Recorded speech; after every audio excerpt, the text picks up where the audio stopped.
নদীতে মাছ শিকারের নিষেধাজ্ঞার ৫ দিন আগে শেষ হলেও বরিশালের মাছের বাজারে নেই পর্যাপ্ত সরবরাহ। এতে চড়া ইলিশের দাম। এ নিয়ে বিস্তারিত জানাতে বরিশালের পোর্ট রোড মাছের বাজার থেকে যুক্ত আছেন সহকর্মী ফিরদাউস সোহাগ। সোহাগ, বাজারে মাছের সরবরাহ পরিস্থিতি ও দরদাম নিয়ে জানাবেন। আপনাকে ধন্যবাদ দেনি। প্রথমে জানিয়ে রাখি যে বরিশালে ইলিশের যে দাম এটি কমার কোনো সুসংবাদ আমাদের কাছে নেই। একই সাথে কবে কমবে এ বিষয়ে কেউ সুনির্দিষ্ট করে বলতে পারছে না। আমরা একটু দেখাবো এখন ইলিশ মাছ কিন্তু যা এখানে উঠেছে, অর্থাৎ বাজারে নিয়ে আসা হয়েছে, সেগুলোর কিন্তু বেশিরভাগই সাইজে কিন্তু ছোট। বড় সাইজের যে মাছ আগে যেটি দেখা যেত সেটিরও কিন্তু এখন দেখা যাচ্ছে না। ইলিশের প্রধান প্রজনন মৌসুমে 22 দিনের সরকারি নিষেধাজ্ঞা শেষ হয়েছে 25শে অক্টোবর মধ্যরাতে। এরপর থেকে কিন্তু 4 অক্টোবর পর্যন্ত 4 অক্টোবর শুরু হয়েছিল এবং 25শে অক্টোবর মধ্যরাতে এটি শেষ হওয়ার পর কিন্তু মাছ ধরার ক্ষেত্রে কোনো বাধা নিষেধ নেই। এবং অনেকে ধারণা করেছিলেন, যারা বাজারে আসেন বা মাছ খেতে পছন্দ করেন, তারা ধারণা করেছিলেন যে ইলিশের দাম হয়তো কিছুটা কমে আসবে, কিন্তু সেই অবস্থা কিন্তু এখন পর্যন্ত তৈরি হয়নি। এবং এই কারণে কিন্তু অন্যান্য মাছের দামও আমরা যেটা দেখছি যে তুলনামূলক ইলিশের সাথেই কিন্তু বেড়ে চলেছে। একটা কথা জানিয়ে রাখি যে ইলিশ মাছের যে দাম যখন কমে তখন কিন্তু সাথে অন্য মাছের দামও তুলনামূলক কম থাকে। ইলিশের দাম বাড়লে অন্য মাছের দামও বাড়ে। আজকে ইলিশের মাছের যেটি দাম আমি পাইকারি বাজারে দেখলাম, 500 গ্রাম ওজনের মাছটি কিন্তু 1500 টাকার উপরে, 700 থেকে 900 গ্রাম ওজনের মাছ 2125 টাকার উপরে, এবং 1 কেজি ওজনের মাছ যেটা দেখেছি 2400 টাকার উপরে কেজি। আর 1200 গ্রাম উপরে যে ইলিশ মাছটা সেটির দাম কিন্তু আরও বেশি, 2750 টাকার উপরে। এটি কিন্তু আমরা বললাম পাইকারি দাম, এবং খুচরা দাম কিন্তু এর সাথে কমপক্ষে 200 টাকা যুক্ত হবে, কোথাও 150 টাকা যুক্ত করেও বেচা কেনা হচ্ছে। এছাড়া অন্যান্য মাছের যেটি দাম, ইলিশ মাছের দাম বাড়ার কারণে রুই মাছের দাম কেজিতে আমরা দেখেছি 200 থেকে 500 টাকা, পাঙ্গাস মাছ 500 থেকে 800 টাকা, আইড় মাছ 1100 টাকা, চিংড়ি মাছ দেখেছি 500 থেকে 1200 টাকা পর্যন্ত। অন্যান্য যে গুঁড়া মাছ, অর্থাৎ ছোট ছোট যে মাছগুলো, এই মাছগুলো 300 থেকে 500 টাকা কেজি দরে আমরা বিক্রি হতে দেখেছি। অর্থাৎ ইলিশ মাছের দাম চড়া, এবং সেটি কিন্তু বাজারের সর্বত্রই একই অবস্থা। কবে কমবে সুনির্দিষ্টভাবে কেউ বলতে পারতেছে না। আমরা যারা ক্রেতাদের সাথে কথা বলেছেন, বিক্রেতাদের সাথে কথা বলেছিলাম, তাদের বক্তব্য একটি, তারা চান মাছের দামটি যেন নাগালের মধ্যে আসে।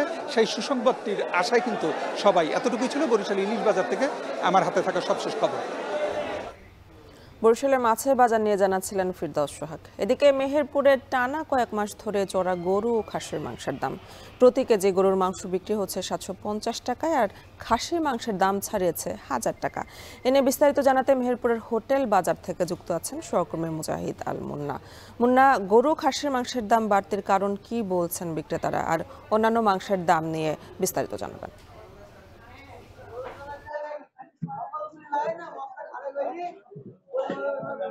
অ্যানি, প্রথমেই আপনাকে জানিয়ে রাখি, মেহেরপুরে কিন্তু গেল কয়েক মাস ধরেই চড়া গরু এবং খাসির মাংসের দাম। বিশেষ করে গরু এবং খাসি, এই দুই মাংসের দাম কিন্তু গত কয়েক মাস ধরেই বেশ চড়া। আমি যদি আজকের কথা বলি, আজ প্রতি কেজি গরুর মাংস মেহেরপুর বাজারে বিক্রি হচ্ছে 750 টাকা করে, যেটি গত কয়েক মাস আগেও কিন্তু সর্বোচ্চ 700 টাকা বা 720 টাকা করে ছিল, যেটি আজ বা গত কয়েক মাস ধরে 750 টাকা করে বিক্রি হচ্ছে। এর পাশাপাশি খাসির মাংস কিন্তু 1000 টাকা ছাড়িয়ে গেছে, অর্থাৎ কোন কোন জায়গাতে আমরা 1100 টাকা বা 1050 টাকা করে বিক্রি করতে দেখছি, এবং কোথাও কোথাও সর্বনিম্ন কিন্তু 1000 টাকা করে বিক্রি হচ্ছে খাসির মাংস।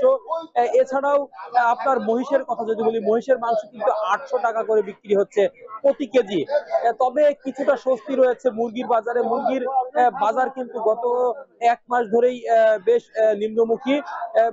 এক মাসের ব্যবধানে প্রতি কেজি ব্রয়লার মুরগি কিন্তু কেজিতে 50 টাকা পর্যন্ত কমেছে, অর্থাৎ গত এক মাস আগে মেহেরপুর বাজারে প্রতি কেজি ব্রয়লার মুরগি বিক্রি হয়েছে 220 টাকা করে, যেটি আজ বিক্রি হচ্ছে 170 টাকা বা সর্বোচ্চ 180 টাকা। এছাড়াও সোনালী মুরগি বিক্রি হচ্ছে 270 টাকা, যেটি গত মাসে ছিল 300-র উপরে। লেয়ার মুরগি বিক্রি হচ্ছে 280 টাকা, যেটি গত মাসেও ছিল 320 টাকা। এছাড়াও দেশি মুরগি কিন্তু বিক্রি হচ্ছে 550 টাকা করে, যেটি গত মাসে 600 টাকা ছাড়িয়েছিল। তবে আমি কয়েকজন ব্যবসায়ীর সাথে কথা বলেছি, বিশেষ করে যারা গরু এবং খাসির ব্যবসায়ী, খাসির মাংসের ব্যবসায়ী, তারা আমাকে জানিয়েছেন গরুর দাম কিন্তু বাড়তি, যার ফলে গরুর খাবার, বিশেষ করে গোখাদ্য, বিসালি, চেলটে সহ খোল, সব ধরনের গরুর খাবার কিন্তু ঊর্ধ্বমুখী, যার ফলে গরুর উৎপাদন খরচ বা ছাগলের উৎপাদন খরচ কিন্তু বেড়ে যাচ্ছে, যার ফলে গরুর মাংস বা খাসির মাংসের বাজার চড়া হচ্ছে দিন দিন। তবে সেই ক্ষেত্রে আমি যদি মুরগির কথা বলি, মুরগির যে পোল্ট্রি ফিড, এগুলোর দামও কিন্তু ঊর্ধ্বমুখী। তারপর যেহেতু মুরগিতে বাজারে সরবরাহ বেশ বেড়ে গেছে, যার ফলে মুরগির দাম কিছুটা স্বস্তির মধ্যে রয়েছে। আমি কয়েকজন ক্রেতার সাথে কথা বলেছি, তারা আমাকে জানিয়েছেন মুরগির বাজারে যেমন এক ধরনের স্বস্তি আছে, গত কয়েক মাস ধরে দাম নিম্নমুখী, তেমন খাসি এবং গরুর মাংস দামও যদি নিয়ন্ত্রণের মধ্যে রাখা যায় তবে তাদের জন্য ভালো হয়। এই ছিল আমার কাছে মেহেরপুরের মাংস বাজারের সর্বশেষ পরিস্থিতি।